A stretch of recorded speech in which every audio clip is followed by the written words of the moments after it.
C'est un honneur d'être modéré par vous parce que quand j'étais jeune interne, mon premier choix d'interne, il y avait M. Mirouz, vous étiez là.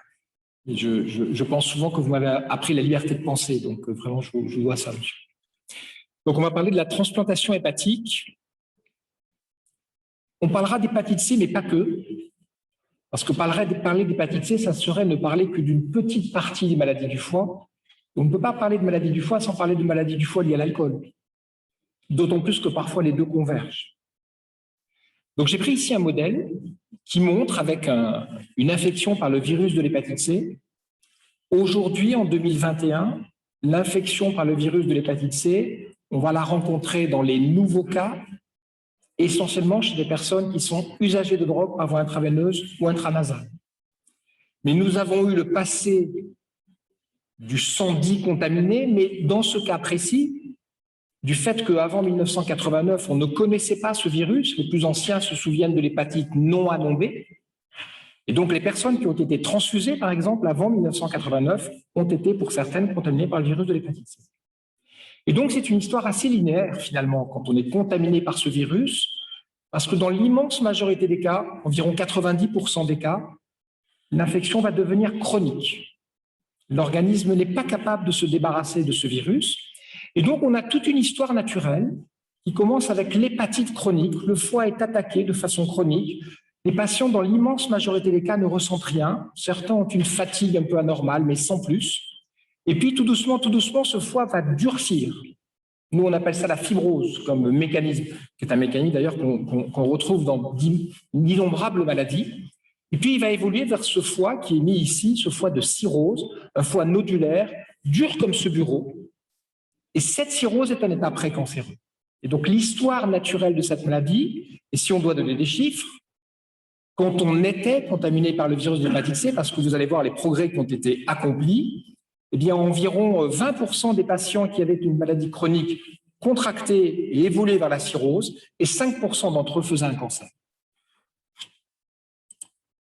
Et donc, au-delà de ce virus de l'hépatite C, en fait, on a toute une série de maladies et d'agressions du foie qui peuvent évoluer vers la cirrhose.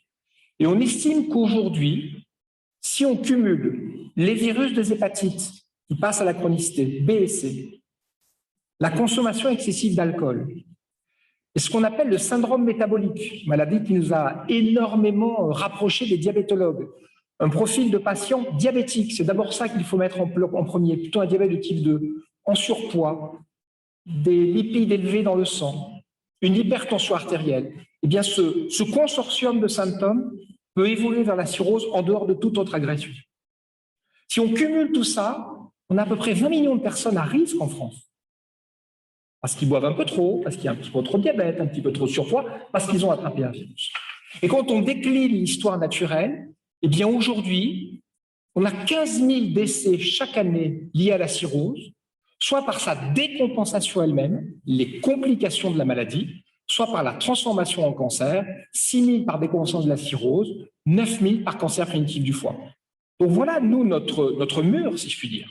C'est 15 000 personnes qui décèdent chaque année de la cirrhose elle-même ou de sa complication cancérique. Alors avant, mon maître, Henri Michel, avant 1984, avait l'habitude de dire que nous faisions une médecine contemplative. On savait faire le diagnostic de cirrhose, on savait prendre en charge les consultations. Les gens, quand ils rentraient à l'hôpital, ils avaient de l'eau dans le ventre. On appelle ça l'acide. Ces gros ventres pleins d'eau, on pouvait enlever 10-15 litres d'eau dans le ventre. Ils vomissaient du sang en urgence parce que l'hyperpression du foie avait été responsable de varices, comme les varices des jambes, mais dans l'œsophage, et ils vomissaient du sang. Alors on les réanimait, on les traitait, mais à la fin de l'histoire, la cirrhose, elle continuait à évoluer pour elle-même. D'où une médecine dite contemplative. Et chez ces patients, la survie à 5 ans, quand un patient venait chez nous avec ce type de complications, on savait déjà que sa survie prédite, elle était à moins de 20% à 5 ans. Donc finalement, quand beaucoup d'entre nous ont commencé leurs études de médecine, même moi quand j'étais jeune interne, on avait ça comme pronostic. Et pendant ce temps, aux États-Unis, à Pittsburgh, un chirurgien un peu de la trempe de Barnard en Afrique du Sud avec le cœur, lui c'est un chirurgien hépatique, Thomas Starzl. En 1963, il a fait sa première transplantation hépatique. ça n'a pas du tout marché pour des raisons techniques. Le malade est quasiment mort sur table. Mais il n'a pas arrêté, et c'est ça qui est l'originalité des pionniers, il n'arrête pas. 67, il fait la deuxième, et ce patient, qui était un jeune patient, va survivre pendant 15 ans. Mais le problème de Starzol en 67, c'est qu'il n'a pas les bons médicaments immunosuppresseurs. Et donc les patients décèdent de rejet. Et il va falloir attendre d'abord des techniciens qui vont dire comment on peut améliorer cette technique. Et la première greffe de foie en France, elle a été faite à Montpellier en 1972 par le professeur Marchal, puis après le professeur Bismuth qui avait enchaîné, Georges Marchal. Là aussi, des difficultés. Il existe actuellement une patiente survivante de cette époque qui a été greffée un peu plus tard, à la fin des années 70, et qui est toujours vivante et qui a pu passer à travers les phénomènes de rejet sans ce médicament extraordinaire, 1983, la cyclosporine, qui va révolutionner les transplantations d'organes. Le foie, le rein, le cœur, ça y est, un médicament qui permettait d'avoir des survies prolongées. Et là, le coup était parti. La transplantation hépatique, enfin, on allait avoir un traitement curatif de ces patients cirrhotiques qui allaient mourir en l'absence de greffe. Et en mars 89, le programme à Montpellier s'est structuré. Le professeur Baumel et le professeur Domer, essentiellement le professeur Domer, sur le plan de la chirurgie, mon maître, le professeur Michel, qui a d'emblée dit « ce sera une aventure médico-chirurgicale ». Et ça, c'était pionnier. Partout en France, c'était plutôt des problèmes et des programmes chirurgicaux. Ça a été d'emblée médico-chirurgical. Et surtout, on a cité tout à l'heure le nom du professeur Roquefeuille, ces patients seront endormis et réanimés par des anesthésistes réanimateurs qui connaissent la cirrhose, qui vont acquérir les compétences en immunosuppression et qui vont faire que toute la greffe à Montpellier, elle s'est construite sur des trios. Et voilà le trio fondateur en mars 89. Alors aujourd'hui, la transplantation hépatique, c'est un modèle assez complexe. Les receveurs d'aujourd'hui, nous avons toute une série de scores, et ce n'est pas le lieu aujourd'hui de les détailler, mais aujourd'hui, on a des scores qui nous permettent de prédire la mortalité. Il y a le receveur idéal, c'est un patient ou une patiente dont la mortalité à 5 ans sera supérieure à 50% en l'absence de greffe. S'il n'y a pas la greffe, ces patients vont mourir dans les 5 à 10 ans qui viennent. Voilà le receveur idéal. Et cette gravité va les prioriser sur la liste d'attente. Un donneur qui, dans l'immense majorité des cas en transplantation hépatique aujourd'hui, est un donneur, ce qu'on appelle en état de mort encéphalique. Et là aussi, vous savez que la France a été pionnière pour définir ce qu'est la mort encéphalique. Nous avons parlé tout à l'heure, si j'ai bien compris, du consul du Japon qui est à Montpellier. Dans l'immense majorité des patients asiatiques, il n'y a pas de définition juridique de la mort encéphalique, raison pour laquelle ils ont développé le don vivant, à partir de donneurs vivants. Une équipe multidisciplinaire, je l'ai dit, c'est 30 personnes autour d'un patient qui va être transplanté. Chirurgien, anesthésiste, hépatologue, et je devrais rajouter les radiologues pour les diagnostics des complications, les anatomopathologistes quand on va biopsier ces patients, les médecins infectiologues quand ils vont faire des complications infectieuses. Donc c'est vraiment un travail d'équipe, puisqu'il est singularisé, c'est ce traitement immunosuppresseur à vie qui s'est énormément amélioré. Pour vous donner un chiffre, lorsque le programme a commencé en 89, la fréquence du rejet, c'était 40%. Aujourd'hui, la fréquence maximale du rejet, c'est 8%, et on est capable de le traiter lorsqu'il se déclare dans 95% des cas. Ça a totalement changé. Alors voilà ce qui se passe en France. 2013, 1240 greffes en France, 2015, 1355, 2019, 1356, des patients qui ont un cancer, des patients qui ont une maladie du foie liée à l'alcool, du virus C que vous voyez diminuer, et je vais vous expliquer pourquoi, et on voit arriver cette maladie métabolique, on commence à transplanter des patients dont la seule maladie est d'avoir une obésité, un diabète, une dyslipidémie, une hypertension artérielle. Alors, je crois qu'aujourd'hui, même si on parle d'histoire, même le Covid, c'est de l'histoire déjà. Il sera dans les livres d'histoire. Et donc voilà la conséquence directe, parce que quand il faudra analyser les conséquences du Covid, il y aura la mortalité Covid et tout ce qui se sera passé après. Voilà ce qui s'est passé en 2020. Ces deux chiffres ici, c'est la chute vertigineuse du recensement des patients en mort encéphalique et des patients prélevés. Et là, nous nous devons d'affronter cette réalité. Première vague, notamment lorsque les services d'anesthésie-réanimation ont été inondés, débordés parfois. Le donneur en mort encéphalique dont je vous ai parlé est un patient de réanimation. Il faut s'en occuper, il est fragile. On a 24-48 heures pour que ça soit encore faisable. Et on comprend assez aisément que les priorités n'étaient plus là lorsqu'on a été au cœur de la vague Covid. Donc vraiment, on a payé le prix aussi en termes de transplantation. Et j'ai mis ici les chiffres de Montpellier pour vous montrer l'évolution. Vous voyez, on est parti de 15 greffes en 89, une augmentation, je dirais, proportionnée, jusqu'à près de 90 greffes en 2016. Aujourd'hui, le programme, c'est 70 à 80, 57 l'année dernière. Un effondrement et donc de la mortalité sur la liste d'attente, qui, de mon point de vue, est de la mortalité Covid, finalement. Et puis donc, puisqu'il faut parler de ce que nous avons fait à Montpellier, on a beaucoup travaillé sur le virus de l'hépatite C et la greffe, et beaucoup sur la maladie du foie, et ça va être la deuxième partie de ce topo. Alors, ce virus C, avant les années 2000, première chose, les seuls médicaments que nous avions pour les traiter, ça s'appelait l'interféron. C'était une horreur pour les malades. 1 an de traitement, une piqûre toutes les semaines, on en guérissait 30%. Voilà le médicament qu'utilisaient les docteurs. Et lorsqu'un patient arrivait au stade de cirrhose, ce traitement devenait impossible car il risquait de décompenser la maladie, ce qui explique que ces patients allaient vers la greffe. Deuxième singularité, lorsqu'ils étaient greffés, le virus ne disparaissait pas. Parce qu'il y avait du virus et il y a du virus à l'extérieur du foie, dans les ganglions, dans la rate. Patient greffé, réinfection du greffon. Donc on transplantait des patients qui avaient du virus de l'hépatite C, mais ils récidivaient et donc parfois on perdait le greffon à cause de ça. Et c'était vraiment notre problème.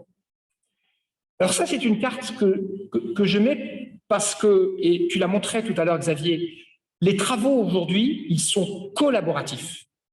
Et à Montpellier, on a la chance d'être entouré de tous ces centres hospitaliers et d'avoir des liens très forts avec eux. Ça réussit à ça, les congrès. Et donc de pouvoir piloter des projets originaux. Et ce projet, celui-ci, qui était soutenu par l'Agence nationale de la recherche contre le sida et contre les hépatites virales, était le suivant. L'interféron était en train de s'effacer, de nouveaux antiviraux directs étaient en train d'arriver, mais est-ce qu'on pouvait utiliser ces nouvelles molécules extraordinaires, 90% de guérison, pas d'effets secondaires, est-ce qu'on pouvait les utiliser chez les patients transplantés en tenant compte notamment de la complexité des interactions médicamenteuses? Et c'est cette étude que nous avons pilotée. Et cette diapositive qui peut paraître complexe, mais d'une simplicité en fait enfantine. Quand vous voyez le haut des tableaux, 100%, c'est le taux de guérison. Bien voilà, parmi tous les papiers qu'on a pu faire dans cette cohorte, ces nouveaux médicaments permettaient de guérir quasiment 100% des patients transplantés pour une infection virale C qui avaient récidivé l'infection sur le greffon. Et donc le tour était joué, ce qui fait qu'aujourd'hui, la transplantation liée au virus de l'hépatite C, elle est en train tout doucement de disparaître pour une raison majeure, c'est que puisque ça marche après, ça marche très bien avant, et qu'aujourd'hui, une hépatite C, c'est une maladie qu'on va traiter extrêmement simplement. Je vous ai dit tout à l'heure, 1 an de traitement, une piqûre toutes les semaines, aujourd'hui, un cachet le matin, pendant 8 semaines. L'autre problème lié à cela, et c'est un problème dont on a aussi entendu parler avec l'épidémie Covid, ce sont des coûts de santé qui sont relativement astronomiques. Lorsque ces médicaments sont apparus sur le marché, tenez-vous bien, le coût du traitement pour un patient, c'était 60 000 €, un malade. Aujourd'hui, ça s'est bien démocratisé, on n'est plus qu'à 18 000. Si je fais le même type de conférence avec mes collègues africains, ils me regardent, c'est un regard mixte, je dirais, mais ça dit surtout qu'est-ce que vous avez de la chance et ne nous oubliez pas. Et donc, je rejoins le débat sur les vaccins actuellement. Ne nous oubliez pas, ils nous disent et ils nous le crient, cela. Alors voilà, sur cette diapositive de droite, regardez le nombre de patients inscrits pour une infection virale C en France. Il y en a eu à peine 30, un peu plus de 30 en 2020. Ça y est, c'est une maladie qui va disparaître. Le virus a été trouvé en 1989. On est un peu plus de 30 ans plus tard. on aura trouvé les médicaments, et on aura guéri une maladie infectieuse. Les infectiologues nous envient tous les jours, tous les jours, tous les jours. Alors ça c'est notre ami ennemi. Je vous donne une anecdote avec mes collègues infectiologues qui s'occupent du virus VIH. Beaucoup de patients infectés par le VIH sont ou ont été co-infectés avec le virus de l'hépatite C, le virus de l'hépatite B. Et quand ils avaient ce virus, je les prenais en consultation. Et moi, la première chose que je faisais, c'est que je parlais de la consommation d'alcool. Certains me disaient, mais c'est bizarre, on ne m'a jamais posé cette question. Et quand j'appelais mes copains infectiologues, ils me disaient, écoute, ils en ont déjà assez, ne les... avec ça. Et c'est vrai que moi, je n'avais pas le bon rôle. Et je vais rappeler ici à toute cette assemblée que la consommation normale de boissons alcoolisées, ce n'est pas plus de 2 verres de boissons alcoolisées par jour, et de voir 2 jours par semaine où on ne prend rien. Ce qui nous permet un examen de conscience collectif, et nous consulterons après ça. Mais voyez que la marge est basse, alors évidemment, derrière ça, il y a des polymorphismes génétiques, il y a plein de choses. Hein, mais en tout cas, en termes de santé publique, voilà le problème. En France, la consommation d'alcool, elle diminue sur les 40 dernières années. Et le problème que nous rencontrons est un problème anglo-saxon, ce qu'ils appellent le binge drinking, c'est cette alcoolisation massive entre 18h et 20h. C'est-à-dire que nous, quand même, quand on faisait la fête, on buvait régulièrement dans la soirée, on voulait se donner du courage, on les slow quand même pour aller inviter les filles. C'était ça, nous, l'alcool. Non, c'est pas ça maintenant. De 18h à 20h, et après, comme ils disent, on est minable sur le sofa. Ils ont, entre 16 et 18 ans, 25% des collégiens ont déjà eu une consommation d'alcool excessive. Alors, quand on voit ça, on se dit, bah oui, ils vont faire une cirrhose. OK, ils vont faire une cirrhose. Et quand on a commencé le programme de greffe, j'ai un souvenir très, très précis de mon maître, Henri Michel. Nous passons le soir voir une patiente, une maladie grave alcoolique, des enfants, et elle était connue pour être vraiment alcoolique. Et il me dit, bon alors, qu'est-ce que vous attendez? Je dis, j'attends rien, elle n'est pas sevrée, etc. Il m'a tapé sur l'épaule en me disant, je vous souhaite de bien dormir ce soir. Puisque vous venez de prendre sur une décision, une attitude exclusivement morale, la décision de laisser mourir cette patiente. J'ai effectivement très très mal dormi. Et ce qu'il m'a dit de faire avec l'ensemble de l'équipe, faites de la science. Démontrez si ça marche ou ça ne marche pas. Alors vous avez entendu tout à l'heure 15 000 décès par an. Si on dit 20% de 1300, etc., moins de 300 patients greffés chaque année. On passe de 15 000 à 300, donc bien sûr qu'il va y avoir des processus de sélection. Et donc on a pris le bâton de pèlerin et on est parti pour essayer de démontrer. Et il y a toute une série de papiers dans la littérature qui ont été faits par les équipes. Premièrement, ça marche aussi bien que lorsque l'indication était une autre maladie alcoolique. Une maladie virale, une maladie biliaire, etc. Que même quand il y a une rechute, si cette rechute est minime, ça marche toujours aussi bien. Donc vous n'avez aucune raison scientifique de refuser ce traitement curatif à ce type de patient si vous les avez bien sélectionnés. Et puis, et où là c'est fascinant, alors vous me dites, que vient faire une affiche de Grey's Anatomy là-dedans? Vous avez compris que j'ai des enfants jeunes, parce que sinon de moi-même, je ne crois pas que j'y serais allé. Mais c'est pour vous montrer que ce que nous faisons, parfois s'interpénètre dans la société. Donc c'est une série américaine qui parle de chirurgiens, c'est des chirurgiens américains, neurochirurgiens, quand ils se lèvent le matin, ils disent voilà une belle journée pour sauver des vies. Voilà, donc les gosses, ils adorent ça. Et dans alors je crois qu'ils en sont à 15 saisons. Donc voilà, c'est un peu long maintenant, disons. Je crois que ça c'est la saison 5, je ne sais plus. Il y en a un, il s'appelle Georges, allez savoir pourquoi. Il était sympa et malheureusement, il est en mort encéphalique. Il est en mort encéphalique, il a pris, en venant à l'hôpital, il a pris un bus dans la tête. Et il était interne, celle qui était sa chef de clinique, et c'était le chouchou, ce Georges. Avant de prélever, je veux savoir à qui iront ses organes. Et était sous-tendu, on ne va quand même pas le donner à un alcoolique. On ne va pas quand même pas le donner à une hépatite C qui a été usagée de drogue, tout de même. Et donc ça, il faut qu'on l'ait en tête parce que nous y pensons tous. Nous avons tous cette mauvaise manière de se dire, ne faudrait-il pas faire une forme de médecine du tri qui consisterait à dire il y en a qui méritent et il y en a qui ne méritent pas. Et dans cette faculté, spécifiquement, avec tout son arrière-plan historique et humaniste, ben on peut, sur 2 diapos, faire un peu de philo et de littérature d'ailleurs. Soit on pense, c'est ce que nous pensons tous, issu du siècle des Lumières, de cette philosophie qui dit la valeur absolue de tout individu, que d'ailleurs on retrouve dans le code de déontologie. Chaque individu a sa valeur propre, individuelle, elle doit être respectée. Et puis il y a le héros de Herman Melville, Bartleby, l'air de rien, comme quand j'étais interne. Oh, je préférerais ne pas la greffer parce que quand même. Et donc ça, c'est le colloque, puisqu'on parle aujourd'hui de l'enseignement de nos patients, M. le doyen là, de nos jeunes, etc. C'est ça qu'il va continuer à falloir faire quand on est médecin, pas simplement des petits algorithmes. À la fin de la fin, il faudra se confronter à cette réalité, et comme tous les topos d'aujourd'hui vous l'ont montré. Et donc, la question qu'on va se poser dans cette situation particulière, c'est qui sommes-nous pour déchoir quelqu'un du droit à être traité? Notre responsabilité sera de faire une bonne sélection, de continuer à démontrer que les résultats sont bons et ils sont maintenant excellents, de travailler avec les services d'addictologie, d'arrêter l'usage de drogue pour certains quand ils avaient contracté le virus de l'hépatite C et à pouvoir proposer la transplantation. Et ma dernière diapositive, c'est un bout de poème. Et ne soyez pas surpris qu'un médecin puisse citer un poème, parce que ça, quand j'entendais Xavier, je connais très bien Samir parce que je travaille tous les jours avec lui, je le sais qu'il est au bord du lit. Qu'il est au bord du lit, qu'il est là, et que toute la science, et tu l'as dit à un moment Xavier dans ton fantastique topo, au service des patients. Tout ce qu'on fait, tout ce qu'on va pouvoir construire et tout, c'est parce que ça, on le vit réellement au lit de nos patients, puisque c'est ça que veut dire le mot clinique. Voilà, je vous remercie.